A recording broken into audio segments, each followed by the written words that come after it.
Episode 3, Conversations with Robz. Here with Sophie. We're not friends, but we're lucky enough to have you today. So you do track and also cross country for Fresno State, right? Yes, I do. So, well, first of all, I guess let's start with like, how did you get into running, like, as the sport? You know, I mean, I Yeah. guess everybody runs, right? But like, how did you get into it as like a sport? Right. So it was fourth grade. I decided to go out for cross country because people in my life had encouraged me to do so. And I didn't really know what it was. Like in fourth grade, I thought that we just went to practice and ran. That's like all I thought it was. And then they talked about Friday we're gonna have a meet, and I thought, oh, like we're gonna meet other people, like we're just gonna talk and like meet up with people. But no, like when they say meet, they mean like a competition. So that's kind of how it started for me. I didn't really know much about it going into it. Fourth grade, I did cross country. I was pretty good at it, so people encouraged me to go out for track, and that's how I found we all found out that I was like pretty good at it. And then after that, until seventh grade, it wasn't until seventh grade when I did cross country again. But I did track every year just because I was like pretty good at it. Fourth grade until now. Yeah. And so, what did you end up liking about it? I'm a very goals driven person, like goal oriented person. So, and it's really easy to set goals in track. So in track, you can like say, okay, I want to hit this time. And that's like a really easy, I guess, goal you can set for yourself. Like, oh, like this season, I want to run this race 2 seconds faster. So it just works for me, I guess. And what I love to do naturally is to sprint.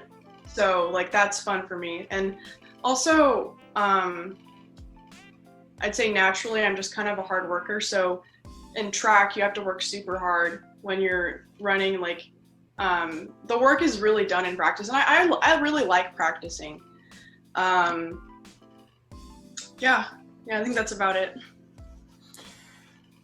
I think it's interesting that you said you like having like set goals, Mm-hmm. and I liked how you said it was easy to like set the goals, but you know as well as anybody else, but you know, setting the goal and then reaching it are two different things.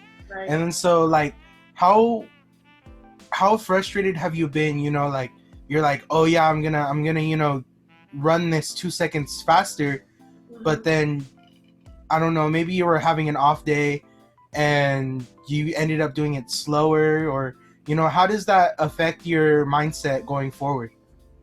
So when I was really little, fourth grade, fifth grade, sixth grade, all the way up until my freshman year of high school, I always put tons of pressure on myself to win because I knew that everyone expected me to win or at least be up there. So, sorry, repeat the question. How has it affected, like, you know, your mentality, like when you have like an off day or something like that, and when your goal was to get 2 seconds faster on a race, you ended up doing a little, you know, slower than your usual, or you know, how does that affect you going forward? Okay, so stuff like that, it used to affect, what I'm trying to say is it used to affect me a lot when I was younger.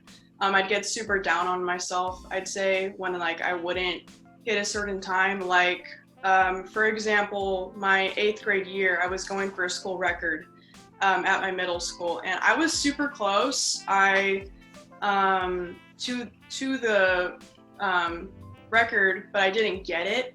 And I was just super down on myself. But I unfortunately, my sophomore year of high school, I had an injury. I tore my ACL, So I wasn't able to compete that entire year. My whole entire sophomore year, I wasn't able to compete.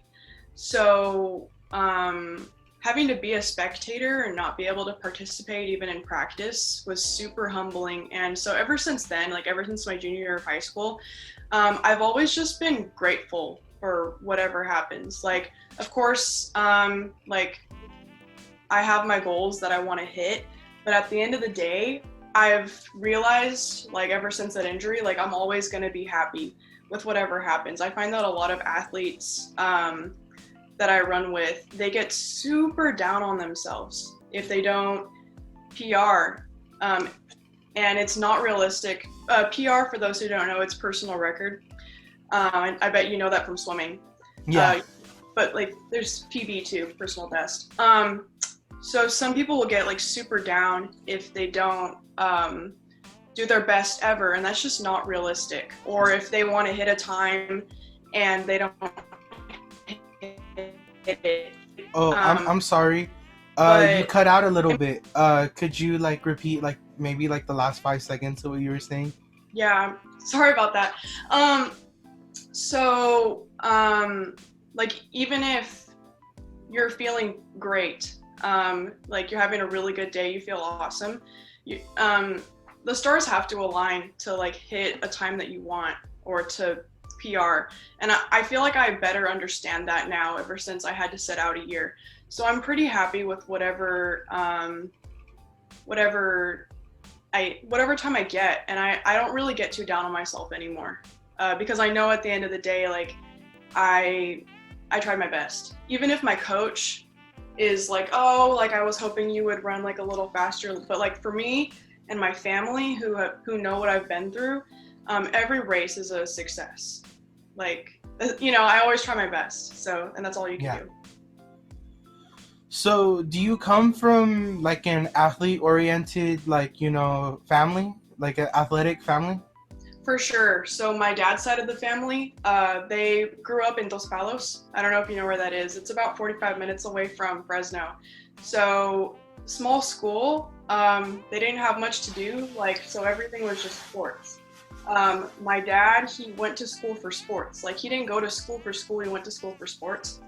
That was just like everything for him. So like my dad played all the sports, and so and my dad still loves sports. Like, he still loves watching sports. So definitely, like my dad, like, emphasizing sports so much has had a really big like impact, I'd say. And he's always like encouraged me a ton. Like, it's always positive from my dad, positive encouragement. My mom, she played a little bit, like she played soccer a little bit, but more so my dad. And like my dad's whole family, he has 2 brothers and 1 sister, and they all like played sports, and so our whole family is super competitive. Yeah. I think it's great that you say that it's, you know, a lot of positive reinforcement, because I know in a lot of like, you know, sport oriented families, you have you know, a real toxic environment with a lot of parents, you know, maybe pushing their athlete children a little too hard. And you know, I've definitely witnessed it. You know, when I was on the tennis team in high school, there was the number 1 tennis player at Sunnyside. Everybody knew who he was, but his dad was like a semi-pro, but he never like made it to pro. And so like he's always on his son to make it pro and all this kind of stuff. And he would like yell at him in the middle of like matches and stuff like that. And you know, it's a real discouraging thing to see. And I feel like it can really make some people lose some love for a sport. For sure. Yeah. Yeah. My parents, they've always just been super positive. Definitely. And as a young runner, like I said, I put a lot of pressure on myself to win.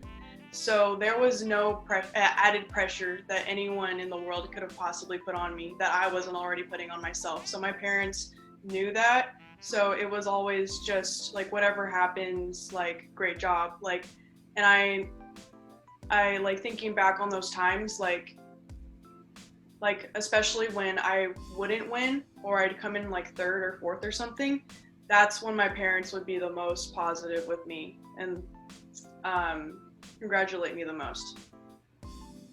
That's really great to hear. So since you've ran for so long, and it's your freshman year, Junior. junior year. Sorry. Oh, you're good. You're good. Yeah. So since you ran for so long, did you ever think that you were gonna be in the position that you're in now, like running to go to school? For sure. Yeah, that was always my mindset. I always wanted to run for Fresno State my whole life. My mom and dad both went to Fresno State. My grandparents on my mom's side, they always took me to baseball games. So I've always, in my heart, I've always felt like a bulldog, like ever since I was born. Um, Definitely bulldog born, bulldog bred for sure. And I always wanted to run Fresno State.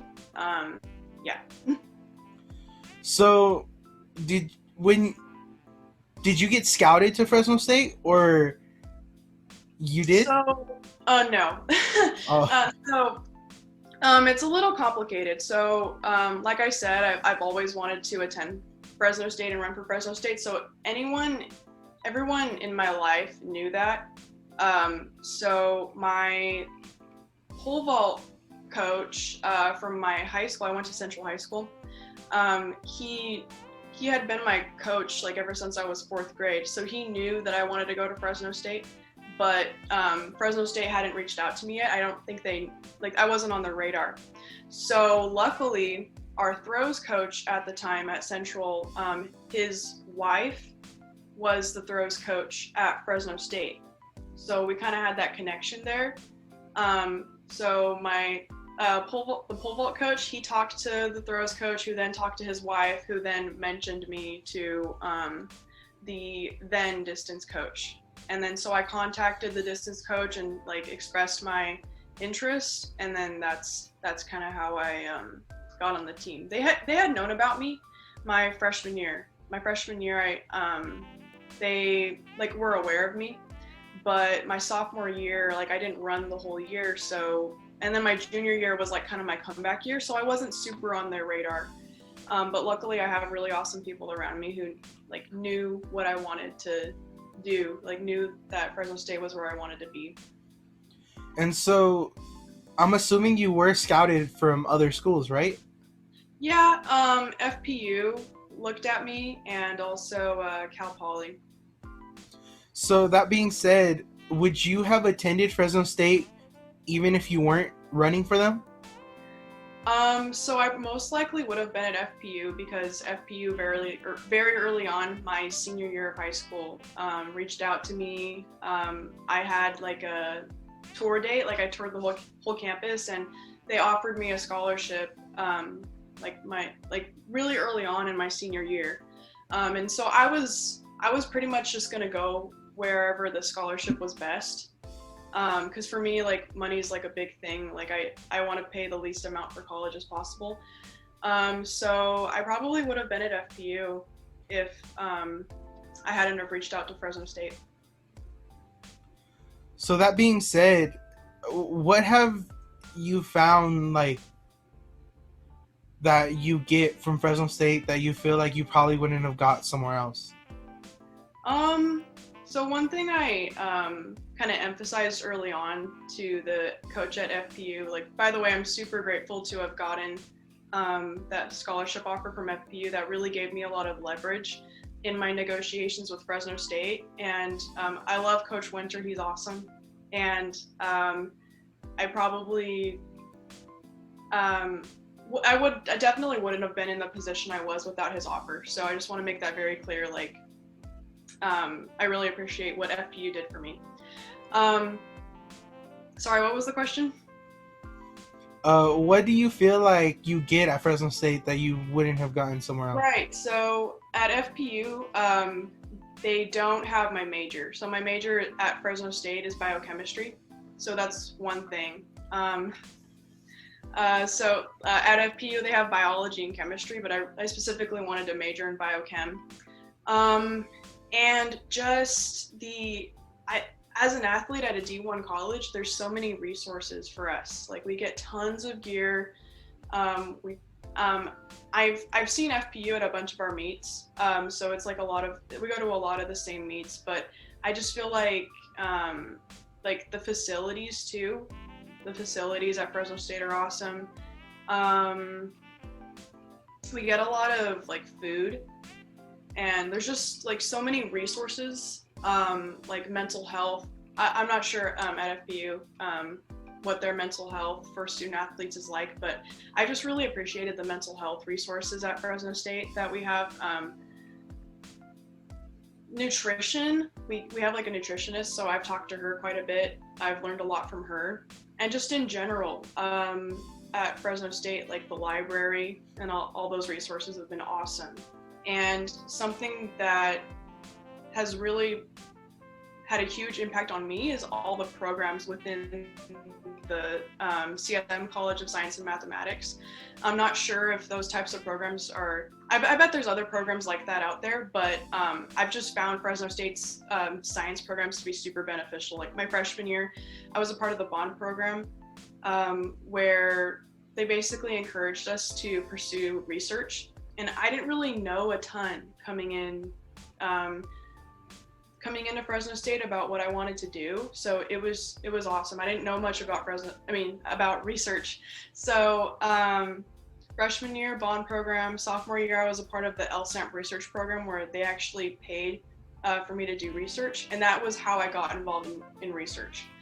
And then this year, my junior year, and also my senior year, I'm a part of the RISE program where they help you to apply for PhD programs and just prepare you to ultimately succeed in a PhD program. So things like that. And honestly, like how we met, I was coming in to get my computer that I got from Fresno State fixed. But unfortunately they couldn't, so they just gave me a new computer. They rented me out a new computer. So stuff like that is super awesome for me. So, well, something that stuck out to me is you said you work with the nutritionist. Is that nutritionist the same one that is just offered at the health center, or do you have like a specific? Mm-hmm. Yeah, as athletes we have her name is Alicia. She's awesome. Like I've learned so much about her, of like when to eat certain foods, like time of day type thing, and just how to ultimately eat less, because less calories, you're going to gain less weight. Yeah, she's been awesome. She's specifically for student athletes. So I'm so sorry. I completely forgot the question. Oh, so you said that your major is biochem. Right. So where do you want to go with that degree? So I first learned about this is where my interest started. So I learned about germline engineering, which is modifying the DNA of sperm, eggs, and like early embryos of humans. It's like super early on. I think in China only one person's ever done it. It's kind of like the whole scientific community has agreed to not pursue it because it's kind of crazy to modify the germline, because then you're kind of creating like a new human race in that way. But so I was really interested in that, and I'm really interested in genetics as a whole. So I literally typed on the internet how to become a germline engineer, and it said to major in biochemistry. So I understand that like germline engineering is super like far out there, but maybe not. Like I've been watching a lot of documentaries on like CRISPR and stuff like that recently with my dad, and it could be pretty soon that hopefully the access will be there for everyone, but that you can, before your child is born, you can screen the embryo and figure out like, oh, this this child is more likely to develop a certain type of cancer. Would you like us to modify the genes so that your child is a lot less likely to develop this cancer? Or like in China, the guy, what he did was he modified the DNA of these two twin girls to make it to where they couldn't get HIV. So stuff like that, that's the type of stuff that I'm really interested in, like for disease prevention purposes, like lifelong diseases that really affect people's lives. Like that's what like I'm interested in. Whenever I talk about this, people always like they're concerned that, oh, people are going to take advantage of this in ways like to enhance people's physical abilities or enhance someone's attractiveness or whatever. But I think the scientific community is more so focused on diseases, and I think other people encourage it. Like parents who have had kids with these genetic diseases, I think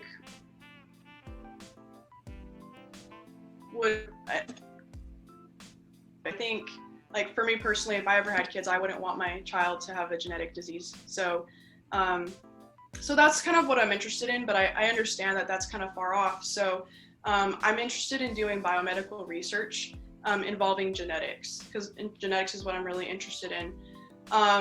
And just any biomedical research that can ultimately benefit people. Like I said, I'm interested in like diseases and stuff, like preventing diseases and using CRISPR Cas9 systems, which is like a gene editing like system that you can get to help people in any way. So that's kind of what I want to do with that. I think it's good that you want to go into that field, because the amount of great minds at work in our modern day, is at the greatest amount that it's ever been, in history. And, with the amount of brains working on all these subjects, we're seeing a lot of progress in a lot of fields, and it doesn't hurt to have one more, mind added to the pool of people working towards solving, certain issues. Thank you. So I wanted to ask, with you being an athlete, how has that like affected you towards like your college work and stuff like that?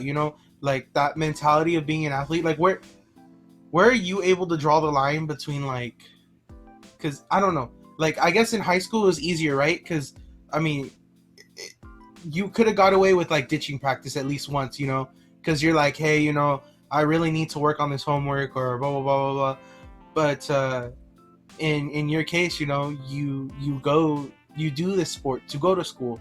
So like where is that, like, how does that affect your schooling? Oh, for sure. It's a great question. Yeah, it affects my schooling a lot. Athletics definitely, it's super time consuming. Now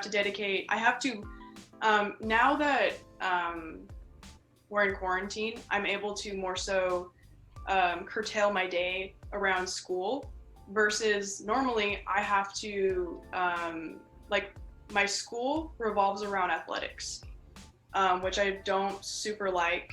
And it's just super time consuming. I go to practice, it's like 2 hours right there, and then I have to do all the recovery stuff, like rolling out, stretching, icing, and then shower. It's just super time consuming. So yeah, definitely drawing the line is difficult. Luckily my coach is super awesome. He, like, if I tell him, coach, like I really need to study for this test, can I like practice later or something, because my test is at 11, but I'll work out later. He's super understanding of that, and I really appreciate that. I'd say it's just super hard to juggle being a student athlete, and with my major too. I've had a hard time like making time to get all my schoolwork done, for sure. During quarantine, it's a lot easier, I feel like, because, for example, I live 30 minutes away from campus, so not having to drive to campus every day saves me a ton of time, and that's more time for me to study.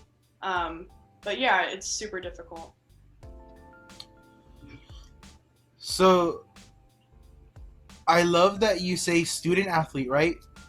Because I remember in high school, obviously completely different setting, but I remember in high school, a coach of mine had told me, you guys are student athletes. So student comes first. So you always have to make sure that you're doing good in school, that you're being a good student, because without being a good student, you don't have the time to be a good athlete. Mm-hmm. And I think that's a good mindset to have. And I think, like there's this misconception and this stereotype on college athletes, like that money is wasted on college athletes, and that there could be money elsewhere. But I think personally, coming from a certain type of neighborhood or a certain demographic of people, that any money put towards putting people in schooling or giving them education is money well spent. I mean, obviously, we could rethink about how we spend all of our money. Like, that's a conversation that we could go on and on about. But I think at least people are doing something of some kind of good, and Right. I mean, in your case, it sounds like college would be a less viable option for you if you had not gotten the scholarship, right? I'm I'm very fortunate to come from like a financially stable family. So, and my parents, I'm super blessed. They saved money. Like they have college funds for me and my brother each.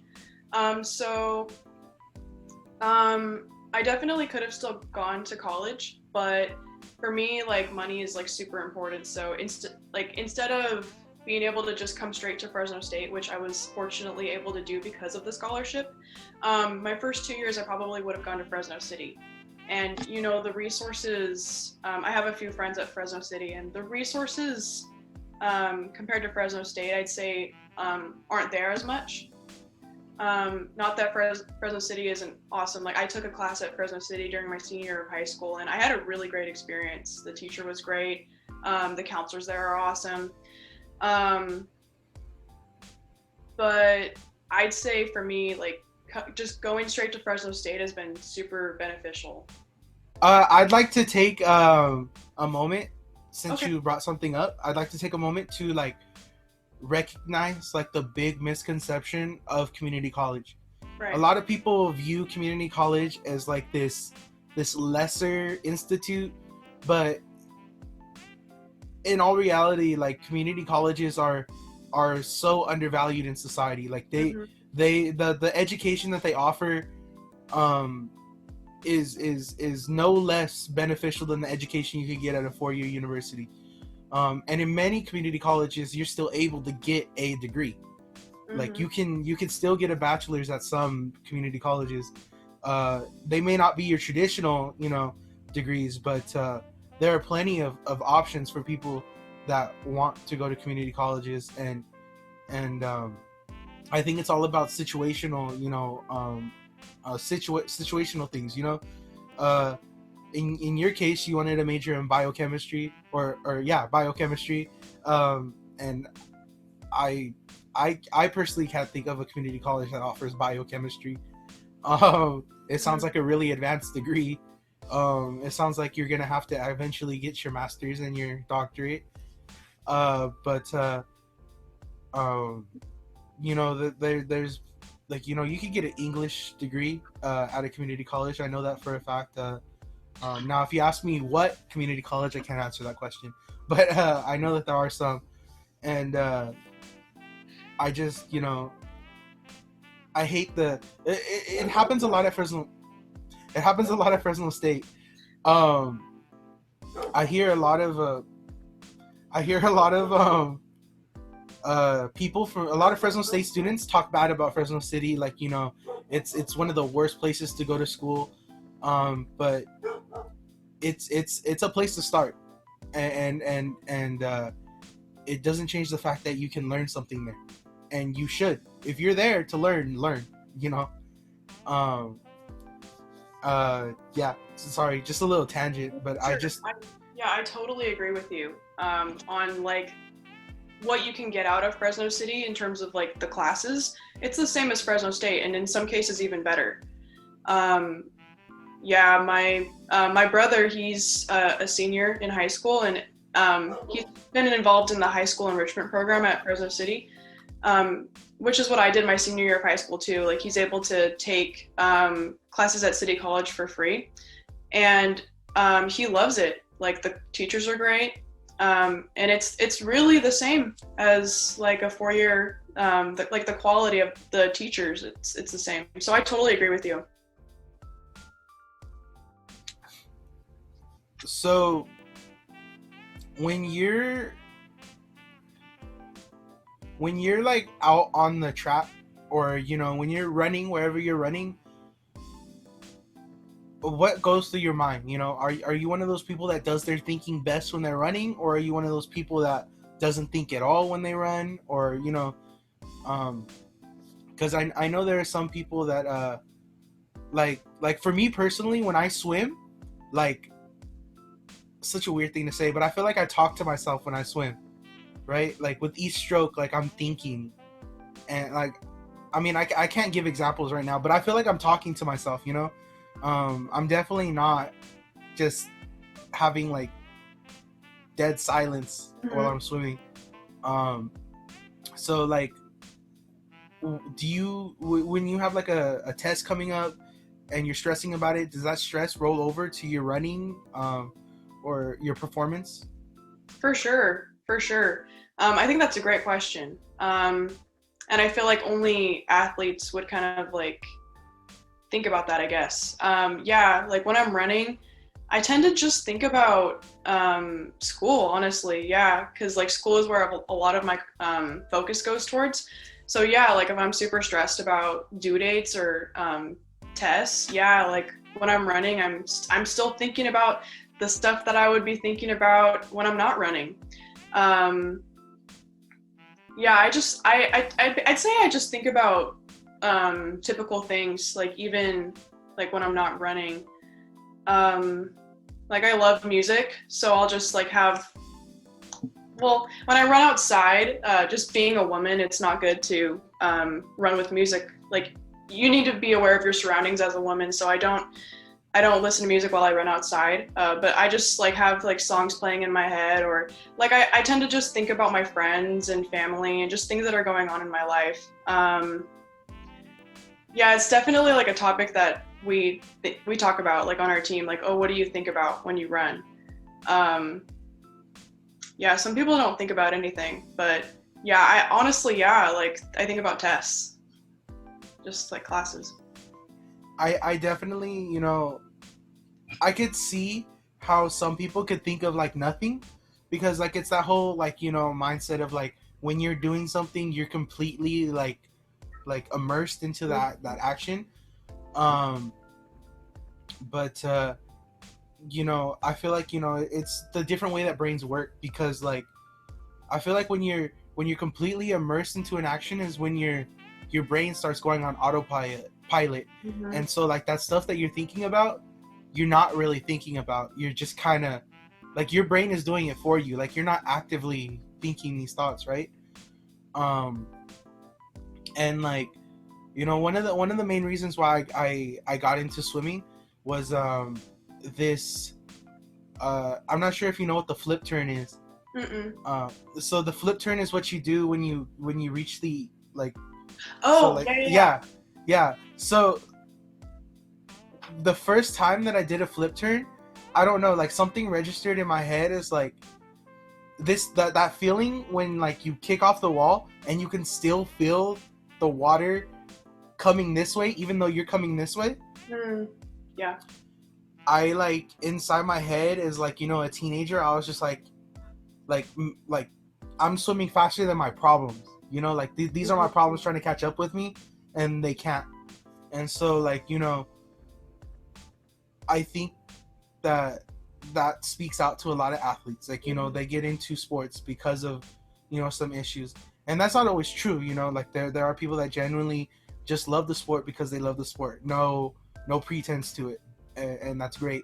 But I feel like for a lot of athletes there is like some underlying reason why they got into that sport, or why they're so passionate about it. Right. For me in high school, definitely, because I used to play soccer too. So soccer especially was always my escape. Like whatever things in my life, like school, that were stressing me out, it didn't matter. Like, because I was playing the sport that I loved. Yeah, it's like a huge distraction. Like, I guess like you can use it as a distraction. Like that's what I did in high school. And like when I'm on the track, like I'm so focused on hitting my times, like nothing else matters. And that's kind of what I love about running too. Did you, since you brought up that you played soccer, did you ever consider pursuing that into the college experience as well? For sure. I had thought about it. I always knew that track was my best shot at getting a scholarship. But I had thought about that too, like possibly getting a soccer scholarship somewhere, like possibly Fresno State or like somewhere else. Yeah. So I think it's great that you played more than one sport, right? Because like I feel like like a lot of athletes think like I think a lot about like football players from my high school. A lot of these guys were like, oh, I'm either gonna make it in football or I'm not gonna make it at all. Or a lot of basketball players that I know too. A lot of other people on the basketball team thought that same thing. I'm either gonna make it through basketball or I'm not gonna make it at all. And I understand that mindset. Of like dedicating yourself to one sport because you truly believe that that's your only way. To make it. But I think that's kind of restricting to yourself, right? I feel like that kind of restricts your own potential because there could be something else that you really like and that you could be equally as good at, but you didn't even give your chance. You didn't even give yourself a chance to explore that possibility. Mm-hmm. And so like, I think it's good that you discovered a love for soccer and that it's even something that you were considering doing on the same level as what you're doing now with track and cross country. You're talking about that. You make me think of. Have you heard of Last Chance U? No. It's a show on Netflix. I would highly recommend watching it. It's like a community college, like a football community college team. They look at different community college teams and they kind of frame it as like a lot of these guys, they went to like universities, like actual universities to play, and then maybe they like messed up or something, and then they came to the community college, and like that's why they call it Last Chance U. But there was even like discussions from other coaches that like it's not really last chance because like some of the community colleges that these guys were playing at were super great, like elite community colleges, like great teams. So I would say that honestly, I really understand. I wouldn't say that I personally understand it because that's not the experience that I grew up with.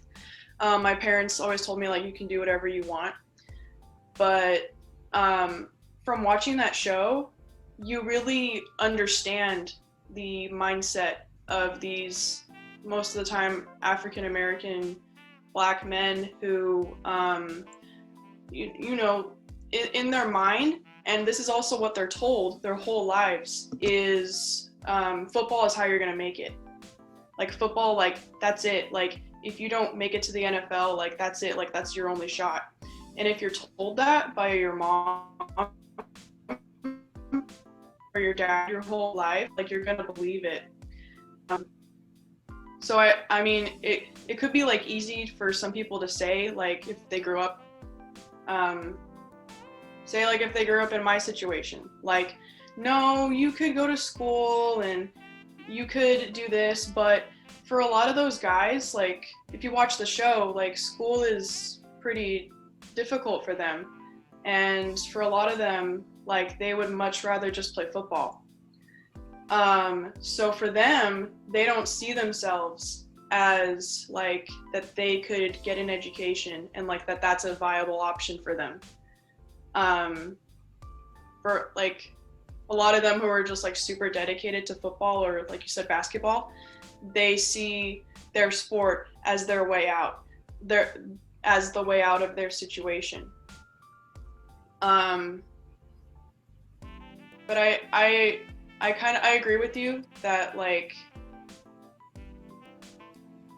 there is room to see it in a different way. Like for those guys, like, no, like you can do it. You can get an education. You can get like a good job. But from watching that show, like it's hard for them. A lot of them, they might have learning disabilities, and my heart just goes out to them because like I love tutoring people, and when I see them struggling with math, and like this math class is what's going to hold them back from being able to go to a university and then hopefully like make it to the NFL. Like I want to tutor them. Like I want to help them. Like I feel for them. And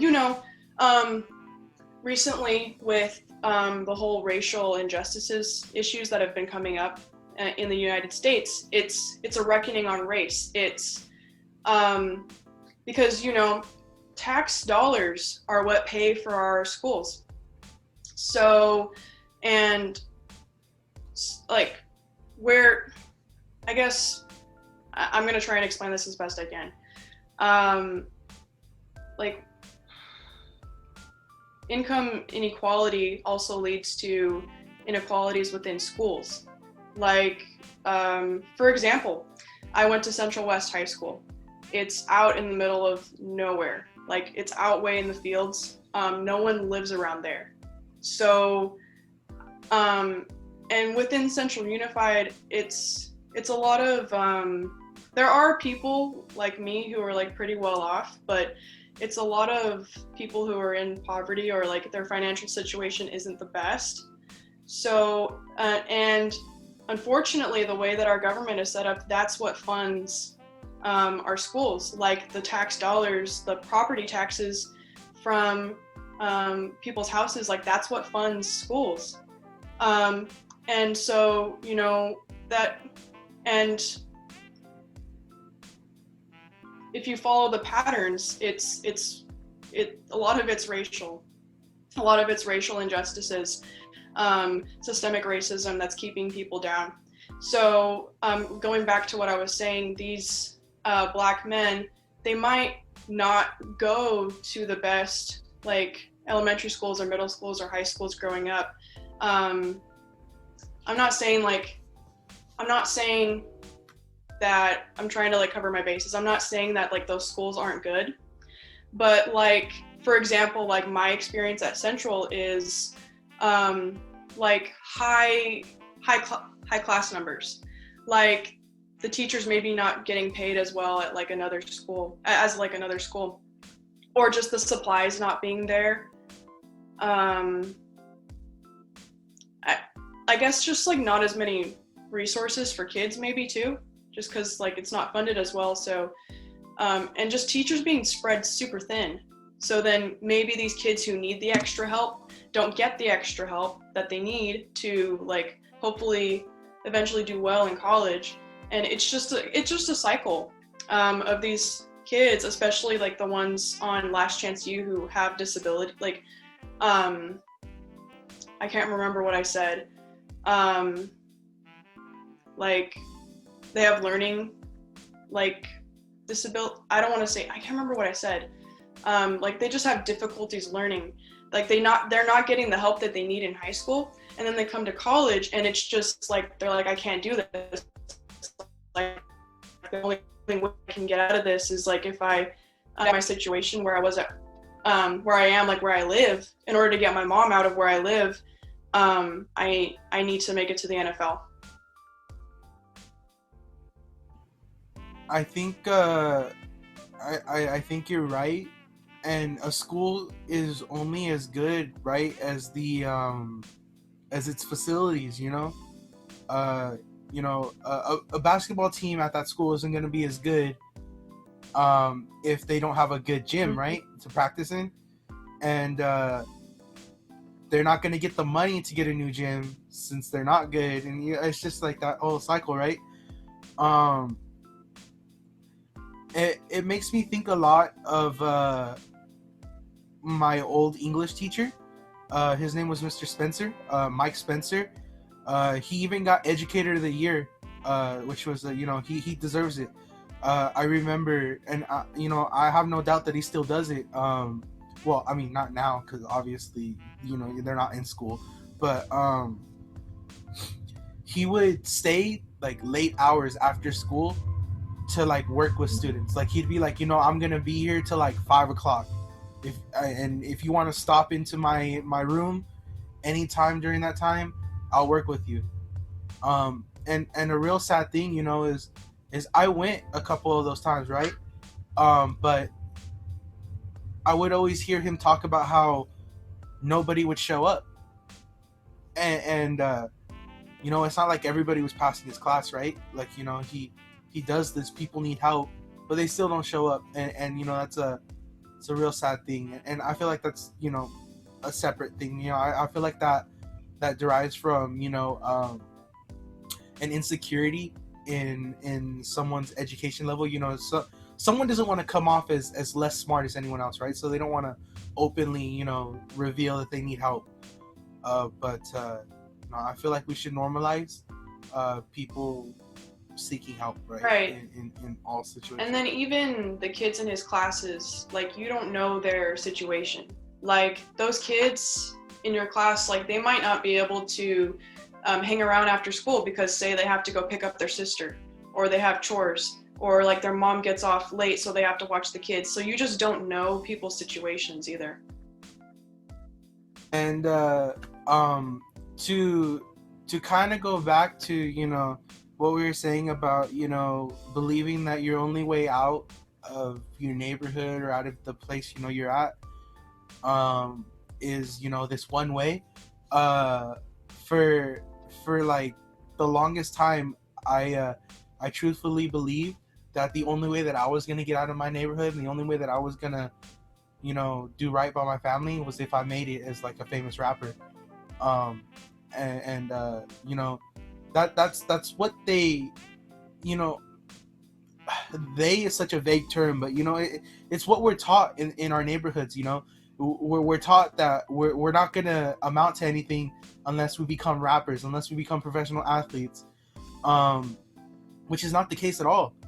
And it was teachers like my English teacher that helped make us realize that there are many other options out there, and and some other personal things that happened in my life that made me realize this isn't the only thing. But it's just crazy, like, to think that at one time you really, like, me personally, like, I really, to the bottom of my core, believed that was going to be the only way that I could be successful. But I'm predicted to graduate this May, and so thank you. I look forward to seeing what you do. I look forward to reading a paper by you. Not sure I'll understand it, but I think with the stuff that you have set in mind, there's definitely a lot of obstacles in the way, right? There's a lot of equations that you have to solve to get to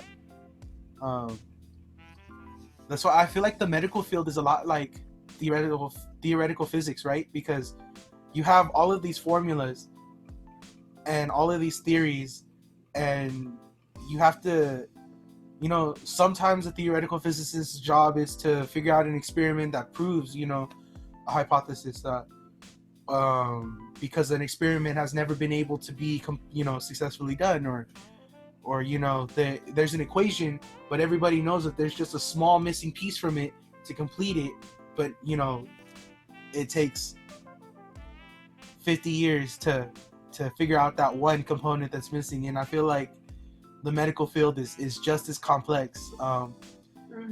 Like, I mean, look at vaccines. You have to have the right amount of everything, so like you putting a vaccine in someone doesn't kill them, and at the same time has no effect. Like, Sure.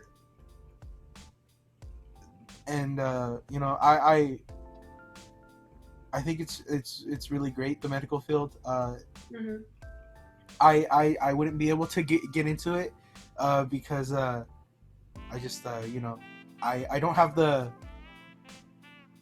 mindset for that. What is your major? My major is music. As a Awesome. liberal art. That's awesome. Yeah. So like I was saying before, everybody's brain works a little different, and mine just happened to call me to music. There was some other options out there, but something called me to it. Yeah. And so Sure. What do you want to do with your degree? So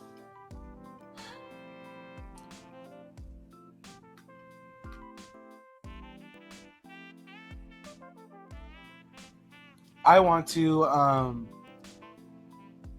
well, okay, so first off, like, I guess at the beginning I don't want to do anything with my degree, because I want to when I graduate I want to apply to go teach English overseas, because I know the type of person that I am, and I know that if I don't do it, if I don't go and travel after I graduate, there's a good chance I'll never leave Fresno.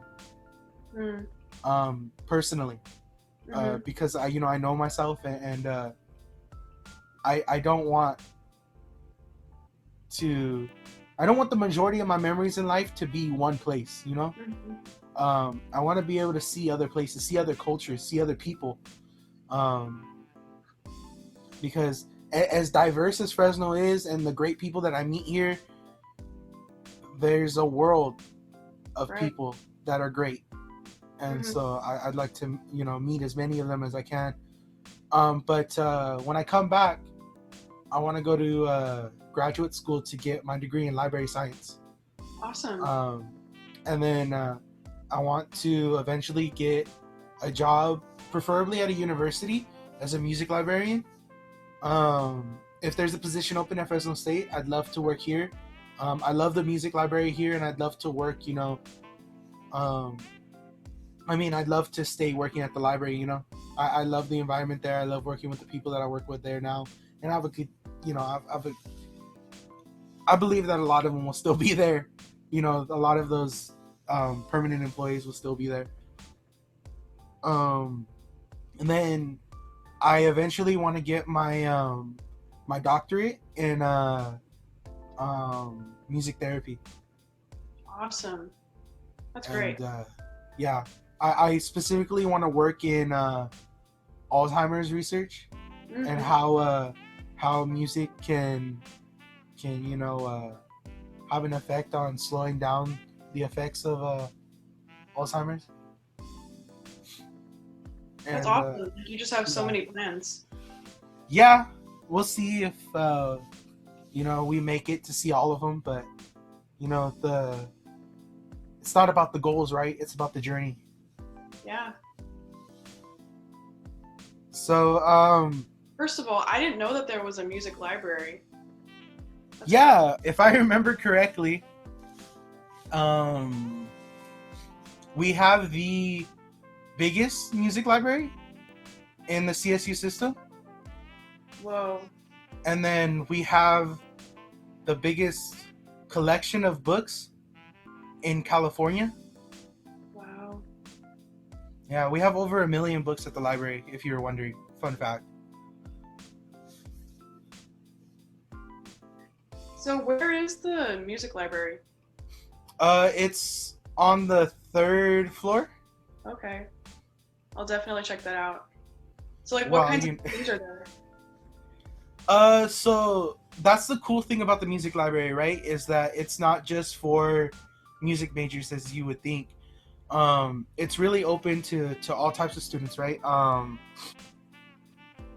There's obviously music scores, right? And that's for anybody to check out, which is really cool. I'm telling you right now, the librarians and all the staff at the library, the dean and all that would be so happy that I'm talking about this. Um, so the books are available to everyone. All music scores, all all the stuff in the music library is and if you're taking like a music GE or something like that, a lot of those textbooks are on course reserve in the music library because they have their own course reserve section. And then there's computers in the music library that have certain programs that are only available in the music library that aren't available on the other computers that are on the around the library. And they also have like a room for like media creators. So like if you did like YouTube videos and stuff like that, they have like green screen and like they have all these like cool things for you to do in there. And then they also have like like a a keyboard in there, with the capability to make beats. Like it's like you can like record things in there too. And that is open to everyone in the library, every student. And obviously it has to be reserved, but it's there. And then there are also like these little conference rooms that are similar to like study rooms that you would see in the library, but they're a little bigger, and they have like like a whole media system to it, I guess. And it's cool. Yeah, I didn't know about that. That's really awesome. It's the library is definitely one of the like Crown hidden jewels. gems. Yeah. It's like it's not so hidden. Like everybody knows what the library is, but like there's so many people that like, because I work at the library. There have been plenty of times where like I'm checking something out to like a graduate student, and they're like, yeah bro, I've never been here before, and I did my undergrad here, and and I'm like, bro, that means like you've been in school for like 6 years and you've never been to the library. Like, and so it's definitely one of those things that gets overlooked. But I think we have one of the best libraries like ever. Like Right. I mean, it has the Starbucks inside, and yeah, the line might be the longest thing ever, but a lot of people are missing that line right now, right? And a lot of people are Yeah. But we just got to be hopeful that the library opens up again soon. I know. Yeah. Well, opens up for everybody. Right. But it'll be fine. Everything will be fine. Everything's always fine. Everything works out. Yeah. So, like, I know we got like sidetracked a little bit, but that's fine, right? Because that's a conversation. So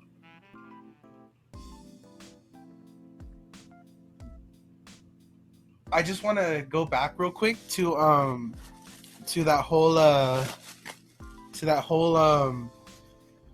whole thing where you said you felt pressure. When you were putting that pressure on yourself, where did that come from? It's a great question. It was just all from within me. Oh man. Like, I don't know why I've never thought about this before. It's a hard question. I mean, I understand not everybody just sits and thinks about their whole life in a sitting, but yeah. It was like I'm just gonna start talking and maybe it'll come to me. But it was not a great time, honestly. I would dread the meets. Um, I think I don't. I think maybe people didn't realize it, but 9-year-old me, when people would be like, "Oh, like I know you're gonna win," like that was like the hardest thing on me. I don't know. And I think at my school at the time, I went to Sororian Elementary School. Everyone was super supportive, and I think I got a lot of attention from it, but the attention was just like more pressure. Like I was like the face of my elementary school in terms of track. Um, Actually, I don't want to say that. Wow. No, we had a bunch of like awesome athletes. Shreya Love, she's fantastic. Dawn Sanchez, Ali Aros. We had a lot of great athletes. So I take that back. But at least from my perspective, like I felt like a lot of attention was like put on me. They all did great as well, for sure. Um, we represented really well for our school. Um, I'd say just everyone around me. Um, I guess I just felt like everyone expected me, but I'd have to really think about like where that came from. I guess like I think maybe it's just who I am, the type of person I am. Um, like it just wasn't like it wasn't a good equation for me. Like such an intense sport and then such high expectations for myself. Like it was just a recipe for like a super stressed out 9-year-old all the time. I think just who I am. Like I think too, like I'm a perfectionist. So that was like a huge, it's hard to be perfect at track. Like track, it's a lot of mental strain too. Yeah. So I know it can be hard when I don't know, are you the oldest? I am. Okay. So I know it can be hard when everyone thinks that you're great. They think that you're this amazing person, and they think that you're destined for great things, and like they think that you're this moral, amazing, great guy, woman, but deep down you just really don't know if you live up to that, right? Right. And I feel like that can affect a lot of people at a young age, right? Right. Because it's like you are the oldest, so that means, I mean, I'm not a scientist, but I believe that there has to be like a pattern of the oldest of families having to progress through life at like a slightly faster rate. For sure. And yeah, kind of. Yeah. like like in my case, I guess like I was the first person to go to college. Then is it then, because I'm the first person to go to college, is it then my responsibility to be the first to graduate college? And then is it my responsibility to be the first to get a career? Then is it my job to be the first to make children? Like, and so I feel like those are thoughts that like even go through your head like as like a little kid, right? Because like I remember definitely like I'm blessed that my great grandma's still alive, but I feel like, I mean, because you never know, right? You never know when you're gonna lose somebody, and so like I would love for my great grandma to meet her great grandchildren. That'd be amazing, right? But like I can't just rush into doing something because I feel like it's my responsibility, and I feel like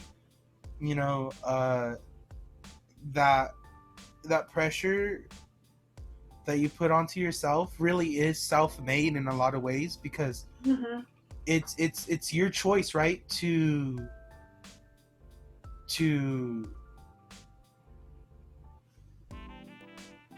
care about what other people think about you, right? Like Mm-hmm. you want to impress people, you want to do all these things. And I feel like so long as you want to do those things, you run the risk of putting that unnecessary pressure on yourself to constantly please someone else, when Mm-hmm. you should be focused on pleasing yourself, right? You should be focused on making your life everything that you want it to be. Mm-hmm. And I think it's great that you're doing that, because I don't know many people that would go into biochem, you know, if they didn't really want to. Mm-hmm. And so you said you tore your ACL your sophomore year. Right. How did that affect you at that moment? Did you think, wow, I'm done? Or did you think, no, I can come back from this? Like, because I feel like, luckily I've never had a major injury done to me. I've had, some stuff holding me back, but, I was also not a college, I was not a college scholarship candidate, but so that's not the same kind of pressure. But I feel like, it's definitely something that goes through your head, because like even just for the pure love of the sport, right?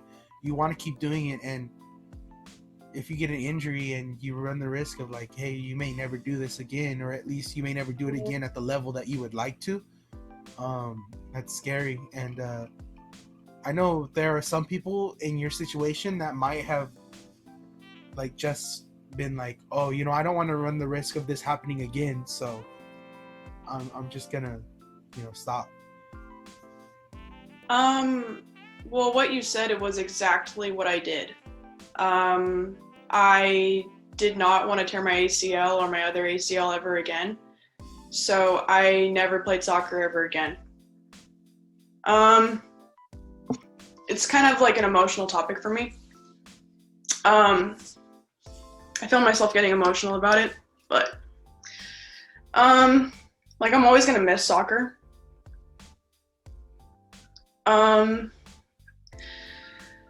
I think for me, that was when I kind of had to buckle down and say, like, that you want to get a scholarship, and that track is your best chance of getting a scholarship. So, like, soccer, like, you need to cut soccer out. That was like my whole mindset. Around that time, like, for sure it was hard. Like, one of your questions, I wouldn't be the person that I am today without that happening to me. It was unfortunate, but I wouldn't be like I'm feeling super emotional. It's like a really emotional topic for me, but I wouldn't be the like perseverant person that I am today without it happening. I think it's late too. Like, it's super late. I get like I'm a crier. Like, so like I'm like I'm more bound to cry at night. Just having to fight back so hard for what I want. 'Cause like I said, I feel like, unfortunately, like I'm very motivated by money. So even back then, like I knew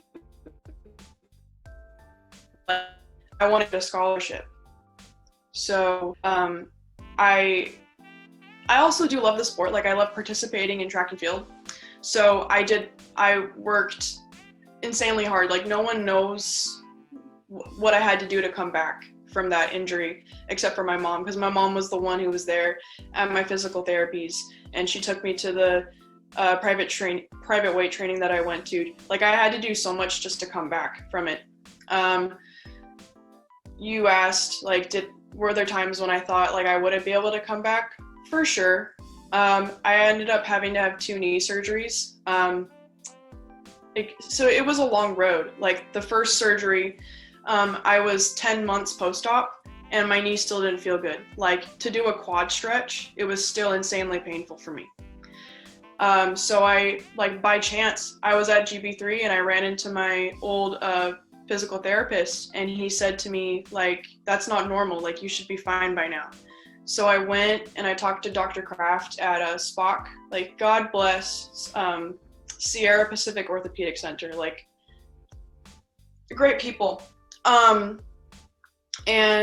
he, we did like an MRI and everything, and I ended up having to have a second knee surgery to remove scar tissue. Because my body, I think, I was young. I was like 14, 15 around the time. So my body just created so much scar tissue that my knee couldn't function properly. So I actually had to have a second knee surgery to get that removed. Unfortunately, I feel like there is still a part of me that thinks like that I'm never gonna be where I was before it happened, because I'm not trying to brag or anything. Before my surgery, like I was just good, if that makes any sense. Like naturally, like I was just good. I was just gonna hit that time. I was just gonna impress people like that, like, and do what people didn't think I could do. And part of me, I'm still trying to get that natural ability back. I feel like I've had to work like tooth and nail for everything I've got. Every like athletic capability that I have currently, it's been fought for like tooth and nail, like every day, blood, sweat, and tears. Like I'm still fighting. I still have knee issues sometimes. I do feel like I do still have like natural ability, like natural talent. But I don't know, there's like a part of me in the back of my head that like I don't know, I was just good, like I was just fast.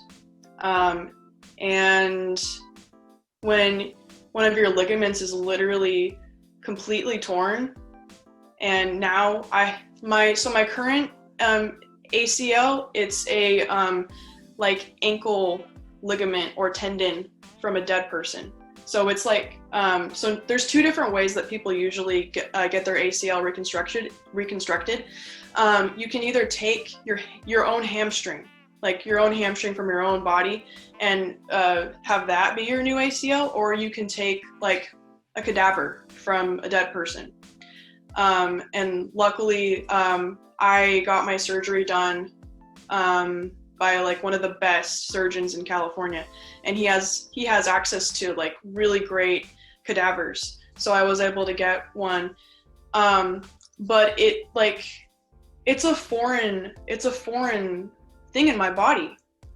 I feel like my body is still accepting it. I feel like right now, this season, this year, this past season, and hopefully like continuing on, I feel like hopefully I'm gonna get like major gains, because my body has had like many years to get used to my new ACL. So I'm hoping like whenever I'm able to compete again in track, like I'm hoping like it's just gonna be like the old me. So I think, you know, having to have surgery at a young age is a very stressful thing, right? It makes me think of a friend that I had in middle school who had, you know, severe scoliosis. And so, you know, she had to get the surgery, and they put, you know, the metal bar connected to her spine. You know, it's kind of sad to, you know, kind of think that it affects a childhood so much. Like it's one thing, you know, like for it to happen later in life, and let's say like you've completed everything you wanted to, it's just whatever, but to have something like that happen to you so early, um Right. it can really that can affect a lot of people in a lot of different ways. Hmm. And some people can come out better and some people can come out not so good. I don't want to say worse, but not so good. Hmm. And so I think it's crazy, how it's something like that is something that you do have to work at every single day for the Hmm. rest of your life, because Right. my friend, she a couple years back, she had her last surgery on her back. And Hmm. to think, that it took like almost 10 years to get all of that, and to realize, it takes a few months to recover from that kind of stuff. And so like that's a lot of time to miss as Yeah. a As a child. young person. I don't know if she ever wanted to do sports or anything like that, but that it kind of sucks that wasn't even an option. And in your case, being an athlete, to not even be able to practice your sport at all is something that I can't even imagine. I I had to, my senior year, I decided not to swim, so that I could be on the tennis team, at least 1 year in my whole time of being at my school. Um, and I thought that was a hard enough decision to make, but to decide, for good, like this sport wasn't good for you in the long run of your health and Hmm. your Right. financial stability. Right. It's something that I think only certain people can really truly relate to. You Hmm. know, and it's hard like that. That at times you must feel like only you really know what you're going through, right? Sometimes, yeah.